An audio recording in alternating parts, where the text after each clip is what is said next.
In today's video, I'm going to teach you Guide with Jotform. Specifically, you'll learn how to control whether a field on your form is visible to respondents by using the Hide Field option in the form builder.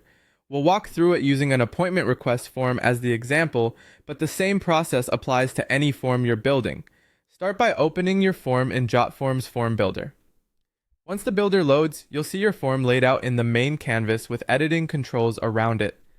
This is where you can click directly on any element you want to adjust. Click on the exact part of the form you want to control. This could be a single question, a date picker, an appointment element, or another field.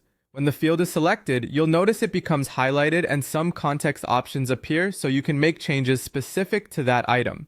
Next, open the field's properties. Look for the gear icon associated with the selected field, then click it. This opens the properties panel on the right side of the screen, giving you detailed settings for that field without affecting the rest of your form. In the properties panel, switch to the Advanced tab. The Advanced tab is where you'll find behavior and visibility options, including the Hide Field setting that determines whether the field is shown to people filling out your form. Find the Hide Field option and click it to set it to off. When hide field is off, the field is visible to respondents. This change applies immediately to the selected field. If you ever need to reverse it, return to the same setting and turn hide field on to hide it again. You don't need to hunt for a separate save button here. Jotform saves these changes automatically as you make them. A few helpful tips as you work. This visibility setting applies only to the field you've selected, so repeat the same steps for any other fields you want to show or hide. Hidden fields remain visible to you inside the builder, and they can still store values if you pre-fill them or populate them with conditional logic.